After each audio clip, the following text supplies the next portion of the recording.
ఇలాంటి సంఘటనలు 100 మంది తిట్టిన ఒక ఆడబిడ్డ ఆనందంతో చెప్తుంది కదా, చిన్న కన్నీళ్ళు, అది చాలు నాకు. ఒక 100 అవమానాలు తట్టుకోవాలనిపిస్తాయి. మన దగ్గర టీవీ ఛానల్స్ లేవు. నేను చాలాసార్లు చూస్తుంటా.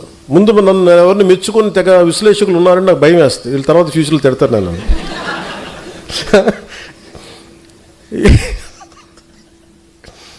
సార్ మీ గురించి చాలా మంచి వీడియో చేశారు సార్, అక్కర్లేదు నేను చూడండి నా భయం.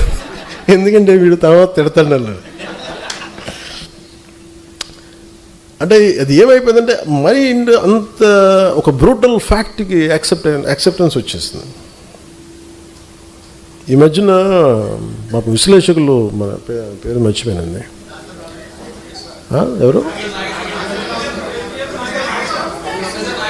2-3 పేరు ఆయన ఏమంటారు, నేను వెళ్ళలేదు చదువు, ఆయన కూడా తిట్టారండి కొద్దిగా. ఏమన్నారు,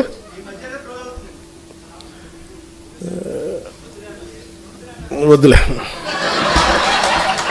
అంటే లోపల నుంచి నాకు కూడా చాలా ఉంటాయి. బండ్ల గణేష్లు నేను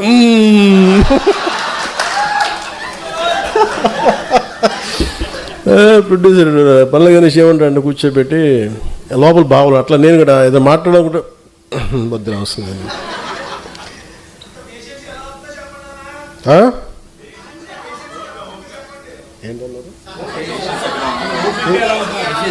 ఇంత పేషెంట్గా ఎలా ఉన్నానంటారా, గత్యంతరం లేక.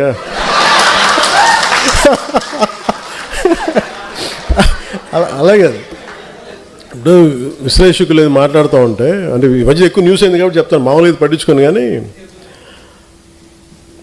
నేను ఎందుకు మాట్లాడుతాను, ఎవరన్నా సరే అమిత్ షా గారు ఎలాంటి వ్యక్తి, దిగ్విజయంగా 3 సార్లు భారతీయ జనతా పార్టీని అన్ని రాష్ట్రాలు, దాదాపు అన్ని రాష్ట్రాల్లో బోనీ లేని చోట బోనీలు ఖాతాలు తెరిపించి, తమిళనాడు లాంటి చోట ఒక్కొక్క ఎల్లలేని రాష్ట్రాలని కొట్టి చూపించి, కేరళ లాంటి చోట toughest home minister after Shri Sardar Vallabhbhai Patel, Shri Amit Shah most toughest one. But నిజంగా ఆయన నేను చాలా దగ్గరగా చూశాను. నేను ఆయనకి నేను ఏదో చెప్పానంట, ఆయన నన్ను తిట్టారంట. ఇది వీరు విన్నారంట. వీరికన్నా మనోహర్ గారికి తెలిసిన వ్యక్తి మనోహర్ గారు చెప్పారు, ఆయన చెప్పారంటే వీరు విన్నారంట. నాకు ఏమనిపిస్తుంటే, రోడ్డు మీద వెళ్ళేవాళ్ళు ఎవరో మాట్లాడితే వేరు, ఒక క్రెడిబిలిటీ ఉన్న విశ్లేషకులు ఇలా మాట్లాడితే తప్పదు. ఇప్పుడు నా గురించి కూడా మాట్లాడినాక నన్ను ఎన్నిసార్లు క్యారెక్టర్ అసాసినేట్ చేశారు, ఎన్నిసార్లు నన్ను తిట్టారు అన్నారు, తిమ్మారన్నారు, అవన్నీ పట్టించుకోవాలి. కానీ అమిత్ షా గారి పేరు వినిపిస్తే మటుకు నాకు తప్పు అనిపించింది, అది నేను ఖండించాలనిపించింది. దేనికంటే ఆ స్థాయి వ్యక్తుల్ని, కశ్మీర్ని ఆర్టికల్ 317 రద్దు చేయించి అలాంటి పరిస్థితులను హ్యాండిల్ చేసిన వ్యక్తి, వెస్ట్ బెంగాల్ని అసలు దేశంలో ఉంటుందా లేదా భవిష్యత్తులో ఉన్న దాంట్లో నుంచి దేశాన్ని దాన్ని బయటికి తీసుకొచ్చిన వ్యక్తి, అలాంటి వ్యక్తి గురించి తేలిగ్గా మాట్లాడేస్తే మరి స్థానికంగా ఉన్న ఆంధ్రప్రదేశ్ బీజేపీ నాయకులకి ఎంత బాధ ఉందో నాకు తెలియదు. కానీ ఎందుకంటే ఇద్దరే మాట్లాడారు అమిత్ షా గారి గురించి మాట్లాడితే. ఇంతమంది ఎమ్మెల్యేలు ఉన్నారు, ఎంపీలు ఒక్కళ్ళు మాట్లాడాల, ఖండించలా. కనీసం ఇది నాకున్న వారికి ఉన్న గౌరవంతో నేను ఖండించాల్సి వచ్చింది. దానికి మీరు స్పందించారు బీజేపీ కంటే, దానికి చాలా అందరికీ మనస్ఫూర్తిగా నా ధన్యవాదాలు తెలియజేసుకున్నాను.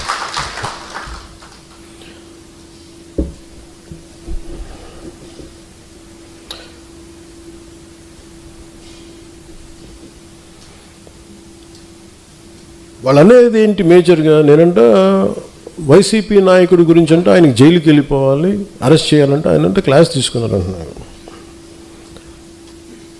మీరు చెప్పండి, నిజంగా ఒక క్రైమ్ చేసిన వాడిని నేను చెప్పాలా?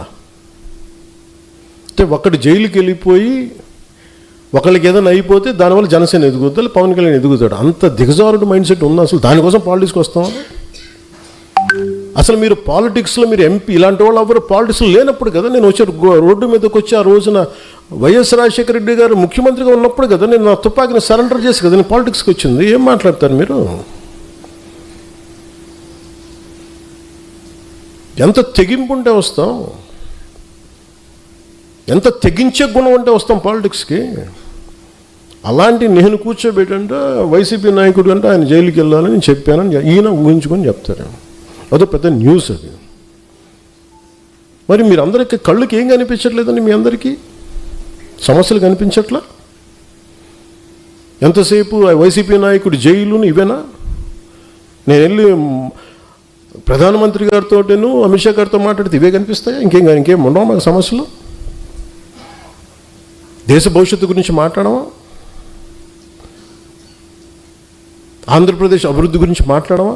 కూర్చోబెట్టి వీళ్ళని జైల్లో పెట్టండి, వాళ్ళని జైల్లో తీయండి, వీళ్ళ నడుంకి బెల్ట్ కట్టేయండి, వాళ్ళ గురుజులు ఇవే చెప్తాం చిన్నాలు. అన్నీ వాళ్ళకి చెప్పాలా? వ్యవస్థకి నేను చెప్పాలా?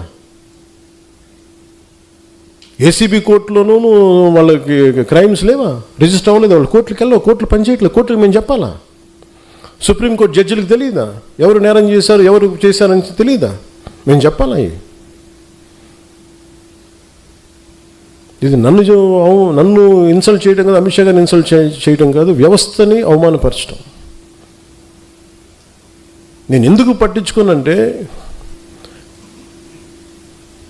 Newton's third law, for every action there is an equal and opposite reaction. చర్యకి ప్రతిచర్య ఉంటుంది. కర్మ వదలదు ఎవరిని, కర్మ ఎవరిని వదలదు. ఎవరు చేసిన పనులు వాళ్ళు తగులుతాయి అంతే. అది మంచి కావచ్చు, చెడు కావచ్చు. సాధ్యమైనంత మంచి చేయడానికి ప్రయత్నం చేస్తాం. అలాంటిది నేను కూర్చోబెట్టి వాళ్ళని జైల్లో పంపించండి, వీళ్ళని జైల్లో పెట్టండి ఏంటి? ఆ సెంటిమెంట్ అంతా కూర్చోబెట్టి మీరు ఏదైనా అయిపోదామనా? దానికి నన్ను వాడుకోకండి దయచేసి. పవన్ కళ్యాణ్ అనే వ్యక్తిని మీ పెరుగుదల కోసం, మీ ఎదుగుదల కోసం పంచింగ్ బ్యాగ్ లాగా వాడుకుంది చాలు, ఇంకా ఆపేసేయండి. ఈ రోజున నాయకులకి, ఆడపడుచులకి, మహిళా నాయకులకి, అందరికీ చెప్తున్న నాయకులకు కూడా, కార్యకర్తలకి, జన సైనికులకి నేను సహనం ఇంక ఇప్పుడు దాకా